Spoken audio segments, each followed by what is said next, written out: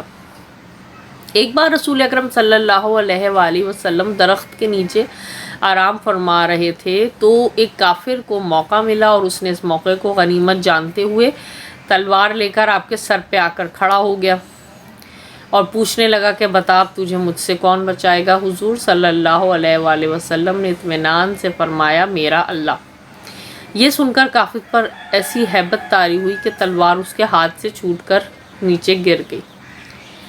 وہ یہ بات سن کر اتنا کانپا کہ شاید کوئی ہے جو اب جو ہے وہ مجھ سے اس کو بچا لے گا، جبکہ وہ دیکھ رہا تھا کہ حضور صلی اللہ علیہ وآلہ وسلم کے پاس کوئی ہتھیار نہیں تھا. نہتے تھے وہ، مگر وہ اسی بات سے ڈر گیا اور اس کے ہاتھ سے تلوار چھوٹ گئی. تو وہی تلوار حضور صلی اللہ علیہ وآلہ وسلم نے اٹھائی اور اس سے یہی سوال کیا کافر سے کہ بتا تجھے مجھ سے کون بچا سکتا ہے. یہ سن کر وہ خوف سے کانپنے لگا اور معافی مانگنے لگا، ڈر گیا اور معافی مانگنے لگا حضور صلی اللہ علیہ وآلہ وسلم سے. تو حضور صلی اللہ علیہ وآلہ وسلم نے مسکراتے ہوئے، تبسم فرماتے ہوئے یعنی کہ مسکراتے ہوئے اسے معاف کر دیا. اسی طرح جب نبی اکرم صلی اللہ علیہ وآلہ وسلم ایک بار تبلیغ دین کے لیے یعنی دین کو پھیلانے کے لیے مکے کے پاس واقع جو ایک طائف نام کی بستی تھی وہاں تشریف لے گئے تو وہاں کے سرداروں نے آپ صلی اللہ علیہ وآلہ وسلم کی بات ماننے کے بجائے آوارہ لڑکے آپ کے پیچھے لگا دیے. ان لڑکوں نے آپ صلی اللہ علیہ وآلہ وسلم پر اس قدر پتھر برسائے کہ آپ صلی اللہ علیہ وآلہ وسلم لہو لہان ہو گئے اور آپ صلی اللہ علیہ وآلہ وسلم کے نالین مبارک خون میں لت پت ہو گئے. آپ صلی اللہ علیہ وآلہ وسلم کے ساتھی نے آپ صلی اللہ علیہ وآلہ وسلم سے عرض کیا کہ آپ صلی اللہ علیہ وآلہ وسلم ان ظالموں کے لیے بد دعا کریں، لیکن آپ صلی اللہ علیہ وآلہ وسلم نے نہ صرف یہ کہ بد دعا نہ کی بلکہ ان کی ہدایت کے لیے دعا فرمائی. اتنے میں اللہ کی طرف سے ایک فرشتہ حاضر ہوا اور کہا آپ صلی اللہ علیہ وآلہ وسلم اجازت دیں تو اس بستی کے لوگوں کو پہاڑوں کے درمیان پیس دیا جائے. آپ صلی اللہ علیہ وآلہ وسلم نے فرمایا نہیں، میں اللہ سے امید کرتا ہوں کہ اللہ ان کی نسل میں ایسے لوگ پیدا کرے گا جو صرف ایک اللہ کی عبادت کریں گے اور اس کے ساتھ کسی کو شریک نہیں کریں گے. اسٹوڈنٹس، پھر بتایا جا رہا ہے کہ حضور صلی اللہ علیہ وآلہ وسلم ایک مکے کے پاس ایک جو طائف نام کی بستی تھی وہاں لے گئے، تبلیغ دین کے سلسلے میں وہاں گئے تھے کہ وہاں اللہ کا دین پھیلا سکیں، اسلام کو.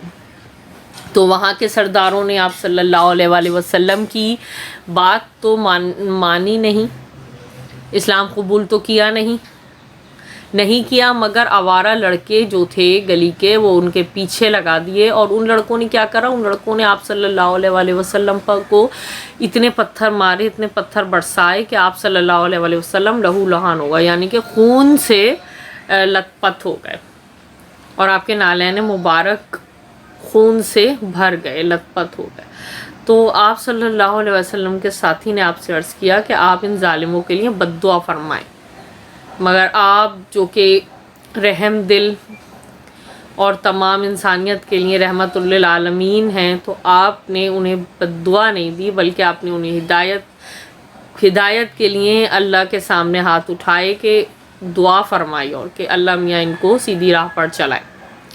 اتنے میں ہی اللہ کی طرف سے ایک فرشتہ حاضر ہوا اور اس نے آپ سے اجازت مانگی کہ اگر آپ اجازت دیں تو اس بستی کے لوگوں کو پہاڑوں کے درمیان میں پیس دیا جائے۔ آپ نے فرمایا نہیں، آپ نے انکار کر دیا، منع کر دیا اس فرشتے کو۔ میں اللہ سے امید کرتا ہوں کہ اللہ اس کی نسل میں، ان کی نسل میں ایسے لوگوں کو ضرور پیدا کرے گا جو صرف اللہ کی عبادت کریں گے اور اللہ کی عبادت میں کسی کو شریک نہیں کریں گے۔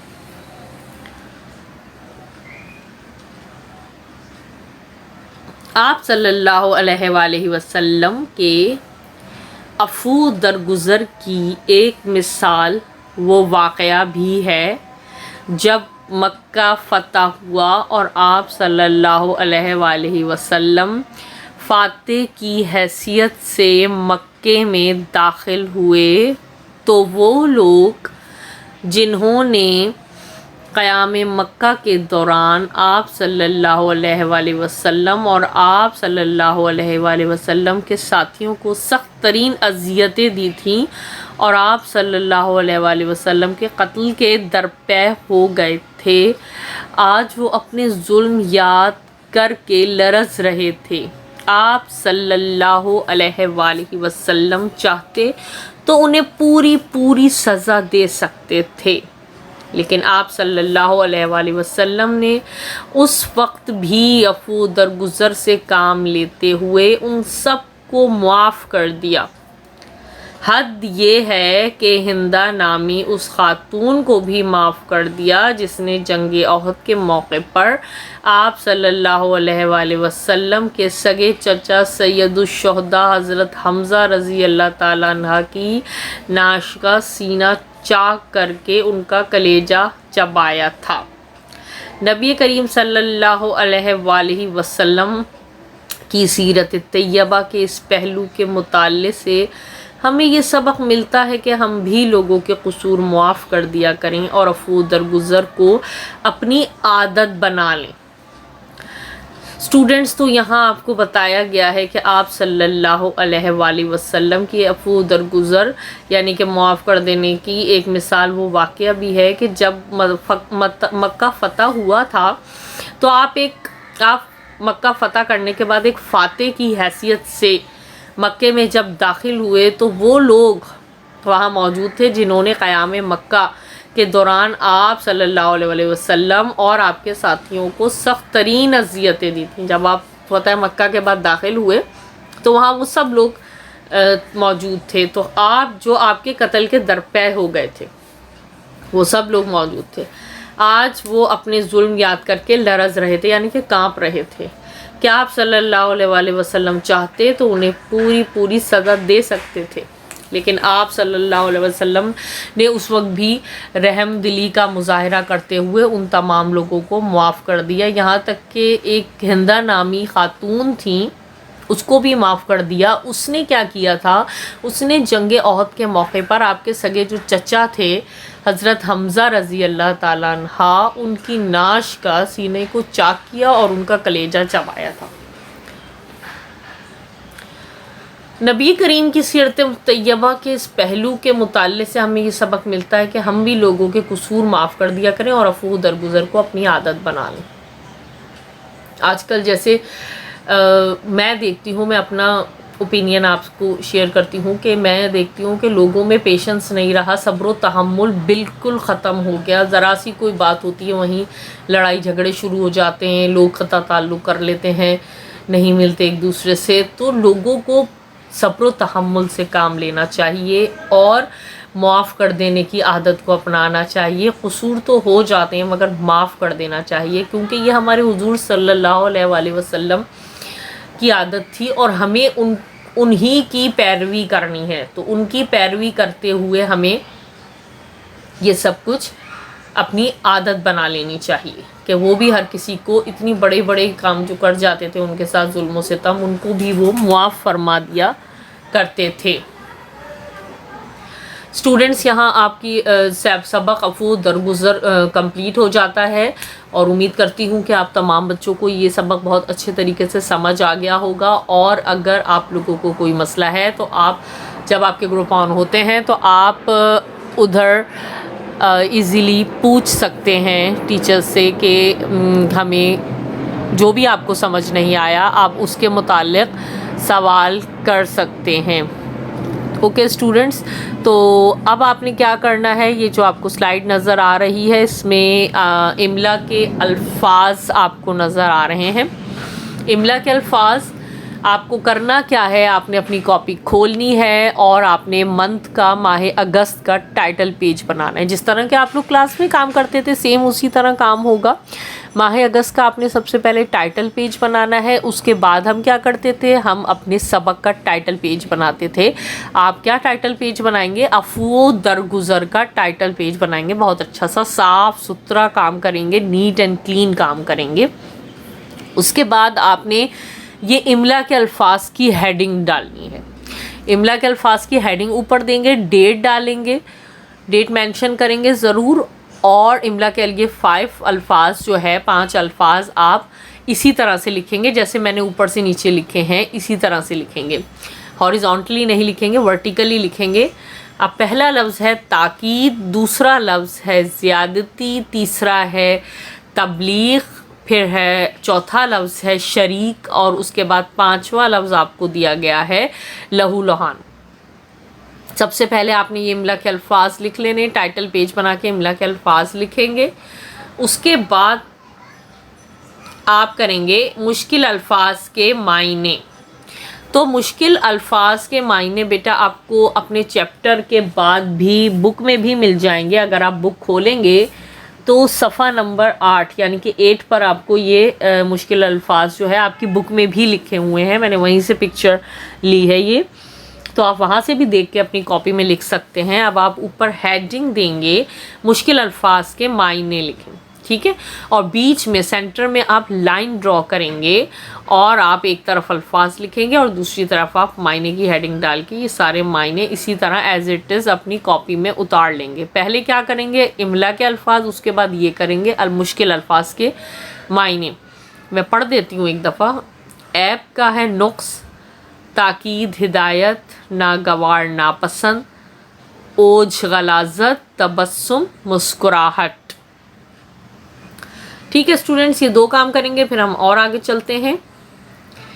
پہلا سوال ہے آپ کا، نبی اکرم کے عفو درگزر کا کوئی واقعہ لکھیں. ایک بڑھیا کا دستور تھا کہ رسول اکرم صلی اللہ علیہ وسلم جب اس کے گھر کے قریب سے گزرتے تو وہ آپ پر کوڑا کرکٹ پھینکنے کی گستاخی کرتی.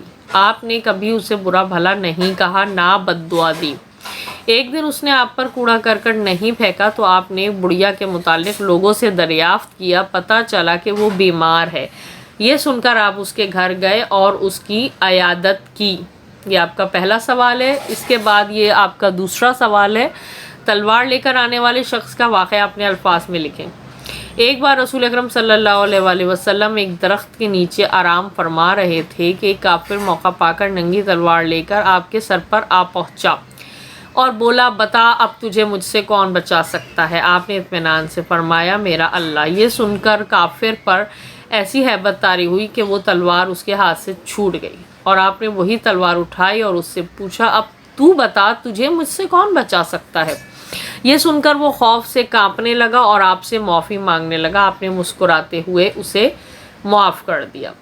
اسٹوڈنٹس، یہ آپ کا تیسرا سوال ہے، بڑھیا پر نبی اکرم صلی اللہ علیہ وآلہ وسلم کے حسن اخلاق کا کیا اثر ہوا؟ بڑھیا پر آپ صلی اللہ علیہ وآلہ وسلم کے حسن اخلاق کا اتنا اثر ہوا کہ وہ آپ پر ایمان لے آئی. اسٹوڈنٹس، یہ آپ کا چوتھا سوال ہے، فتح مکہ کے موقع پر نبی اکرم نے دشمنوں کے ساتھ کیا جو سلوک کیا اس کی تفصیل لکھیں. جب مکہ فتح ہوا اور آپ فاتح کی حیثیت سے مکے میں داخل ہوئے تو وہ لوگ جنہوں نے قیام مکہ کے دوران آپ اور آپ کے ساتھیوں کو سخت ترین اذیتیں دی تھیں اور آپ کے قتل کے درپے ہو گئے تھے، آج وہ اپنے ظلم یاد کر کے لرز رہے تھے. آپ چاہتے تو انہیں پوری سزا دے سکتے تھے، لیکن آپ نے اس وقت بھی ان کو عفو درگزر سے کام لیتے ہوئے سب کو معاف کر دیا. اسٹوڈنٹس، یہ آپ کا پانچواں سوال ہے، نبی کریم نے دعا کرنے کا کیا طریقہ بتایا ہے؟ نبی کریم نے فرمایا، جب تم دعا کرو تو اس طرح کرو، اے اللہ بے شک تو بڑا معاف کرنے والا ہے، نہایت کرم کرنے والا ہے، معاف کرنا تجھے پسند ہے، بس اے عیبوں سے چشم پوشی فرمانے والے تو مجھے معاف فرما دے. اسٹوڈنٹ سے آپ کا چھٹا سوال ہے، طائف کا واقعہ تفصیل سے لکھیے۔ جب نبی کریم ایک بار تبلیغ دین کے لیے مکے کے پاس واقع طائف نام کی بستی میں تشریف لے گئے تو وہاں کے سرداروں نے آپ کی بات ماننے کے بجائے آوارہ لڑکے پیچھے لگا دیے۔ ان لڑکوں نے آپ پر اس قدر پتھر برسائے کہ آپ لہو لہان ہو گئے اور آپ کے نالین مبارک خون میں لت پت ہو گئے۔ اسٹوڈنٹس، یہ آپ کی خالی جگہ ہیں، یہ آپ کو پیج نمبر 8 پر بھی مل جائیں گی۔ اگر آپ چاہیں تو پیج نمبر اپنی بک سے بھی پیج نمبر 8 سے کر سکتے ہیں۔ یہ آپ کے 6 سوال تھے۔